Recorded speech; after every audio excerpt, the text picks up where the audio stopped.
Hello there, this is Diablo D Drago with another video. If you've seen the title of this video, you might be thinking, what does he mean? Okay, this is a collaboration special that I'm doing with another YouTuber by the name of Deku Having Radiation 1997. Yeah, it's kind of a strange name, but it has a nice ring to it. Actually sounds like a name for a what if, so... yeah, I will leave his channel in the chat. I'll leave a link to his channel in the description below. Okay? So this is, what if Deku had the powers of a Quincy and a Hollow? Or by the time I upload this video, it might be what if Deku had Ichigo's powers, like all of them. Because, yeah, it's most likely going to be what if Deku had all of Ichigo's powers, because that's kind of what he gave me plenty of information that I could build off for part 1. So, yeah. And, dude, I'm sorry if this is not what you imagined. It's just that, my creative brain energy is getting kind of low nowadays, because, yeah. Anyway, this is what if Deku had Ichigo's powers, because... Deku Having Radiation 1997 decided to put down comments where he got the powers of a Quincy and a Soul Reaper, and later on developed Hollow powers. So yeah. So in this what if, Deku's mother is a Soul Reaper, his dad a Quincy, and just a heads up, he also chose the girl that Deku shipped with for this what if. It's gonna be Momo Yaruzu. Yeah. Excuse me, sorry. So let's start off this. Long ago, there was a Quincy, a man, and a Soul Reaper woman. Both felt love at first sight. Zing. If you don't get that reference, don't ask. And later on down the line, after falling in love, they had a child. That child is Izuku. And who seems to have not inherited any sort of Quincy or Soul Reaper powers from both of them. From either of them. So, yeah. And since Deku's father is a Quincy, he's born human, therefore he has that fire-breathing quirk along with his power of Quinciness. Yeah, I'm losing my mind. So, and Deku's mother was a human with her quirk-like cannon that actually worked into her Zanpakuto. I'm not going to go into any detail about them because, yeah. A few years go by, Deku isn't developing a quirk or powers of Soul Reapers or Quincies. And Deku's father decides that he should work abroad because being a Quincy doesn't exactly put bread on the table. And he knows that Japan will be safe with his wife around from Hollows. And, yeah, Deku finds out he's quirkless and he won't develop any powers of his own.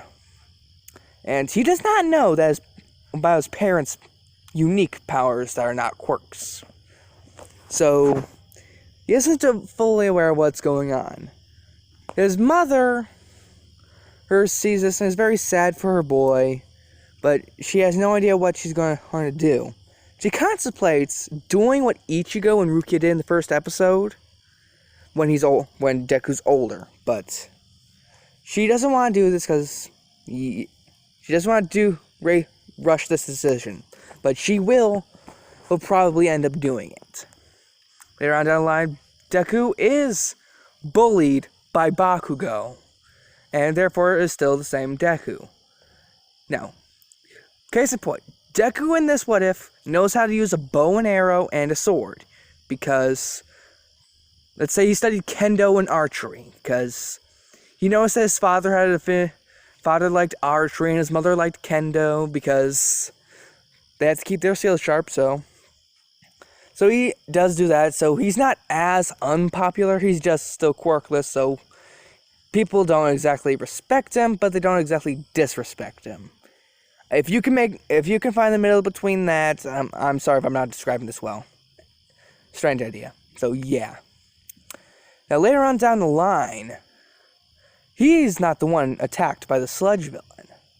It's Momo, who had walked down through the street because she was doing some jogging for herself because I'm going to say she got out of school early because rich kids.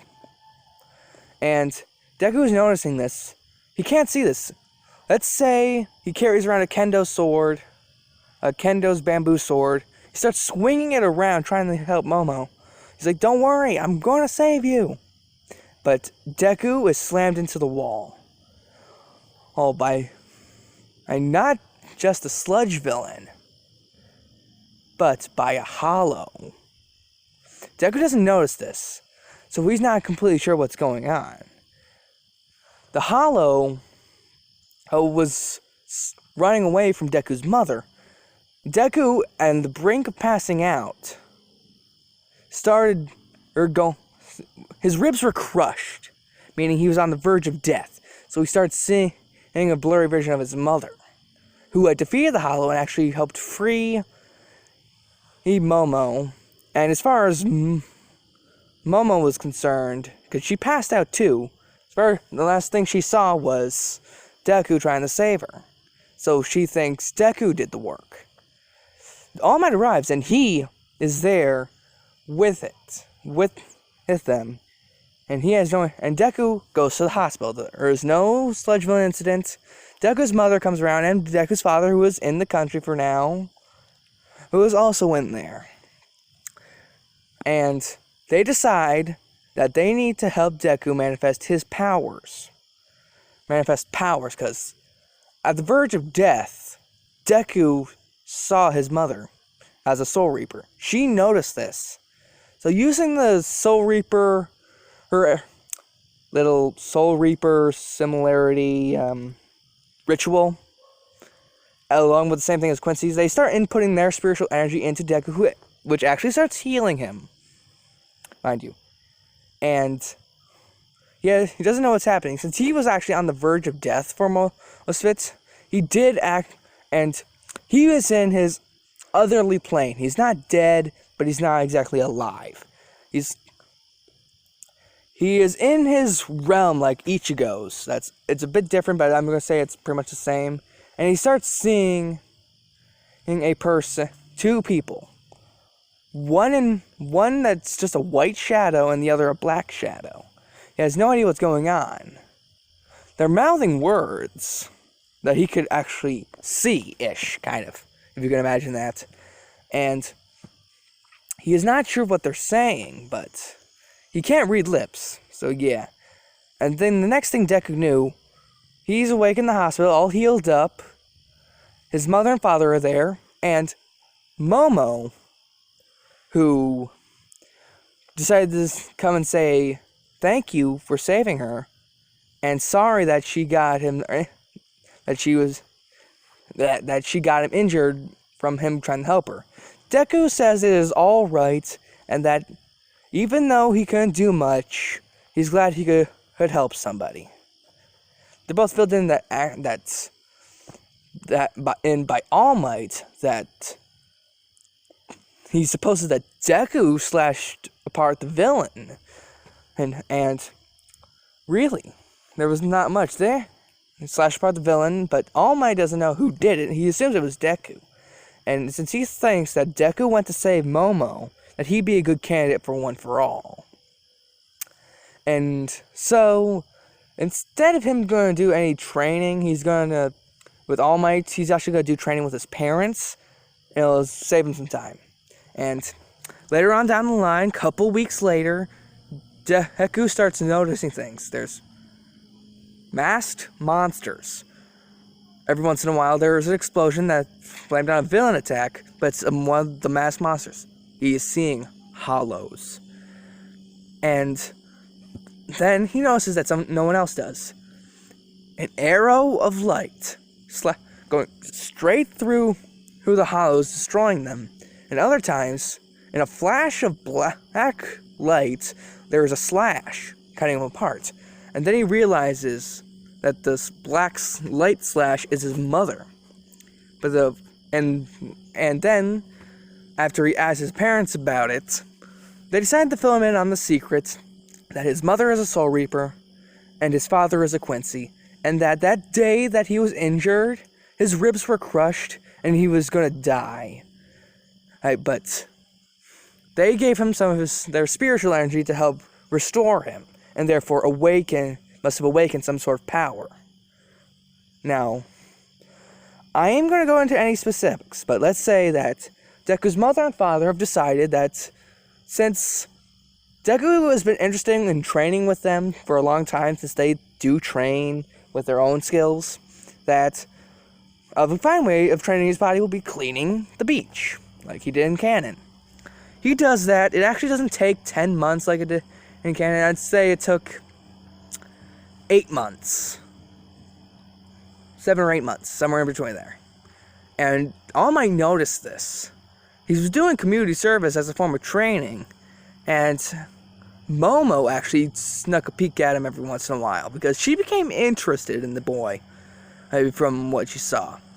He had a kind smile and a righteous heart of a hero. So she wanted to talk to him more, but she could never find the courage to. And All Might comes around and tells the boy, "Ha ha ha, I see you're doing community service. I bet you want to be a hero." And Deku's like, yeah. He's not as nervous because he's more confident because of his parents, but All Might is still his favorite hero, so he still has a lot of respect for him and is kind of freaking out. And he's like, "Boy, I like you. I think you will make a great successor for my quirk." And Deku's like, "What are you talking about, man?" All Might then proceeds to tell them the secret of One for All and how it came to be.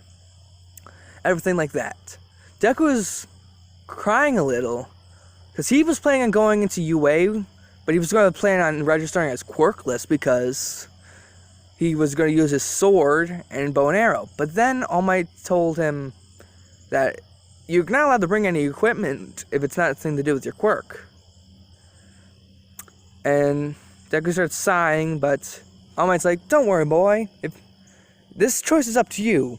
You have about a month and a half before the exam. So, if you wish to accept my power, I can leave you to your decision and ask you later. But be warned, I may find another successor within that time period." And Deku is like, "Give me a few days, and I'll give you my answer." All Might agrees to this, and Deku goes back to training. Momo, who was actually hiding, was like, "What the heck did I just listen over to?" And that is when Deku returns home to do some meditation, because he's been doing meditation to help him out. Because he told his parents about that weird subspace, that mental subspace, and he's been trying to get in there. And then none other than the black and white shadows start appearing, going, "You should have accepted right away, kid." We're going to say the black shadow goes that way. Says that. And the white shadow goes, "I think it's wise to look over your options before or you do anything rash." Deku tries to ignore them because they've been bothering him like that for several months. Because he finally found a way to get into the subspace and he has no idea what's going on. And a couple of days pass. He calls All Might, because All Might gave him his number, and said, "I'm ready to make my decision." And he goes, "I will proudly accept your power. Please allow me to be your successor." And All Might is grinning on the other end of the phone, going, "It took you a bit longer than I expected, but I'm glad you answered either way." And that's where I will leave it off for now. Yeah. Sorry, this is kind of a bit longer than I was used to, and like I said, this is a collaboration between me and What If and Deku having radiation in 1997. Weird name. It's cool though. I like it. Yeah. If you're watching this, dude, this is part 1. If you like it, let me know what you liked. If you didn't like it, tell me what you didn't like. And to all you viewers, his channel will most likely have part 2. If it doesn't have part 2, that means it will most likely be on my channel, depending on how it works. Now, I'll leave a link to his channel, because he wanted to do this collaboration together. So, let me know in the comments below what you liked. Please like, comment, subscribe, and Deku having radiation, 1997? Yeah. I hope to see what awesomeness you come up with for part 2. So everyone, subscribe to him so you can watch part 2. And input motivational quote here. Yeah. Yeah, dude, just do your best with part 2. I'm proud to say that you are my first collaboration with somebody. So, be proud of yourself. Do whatever you can for your vid. Plus Ultra, my dudes.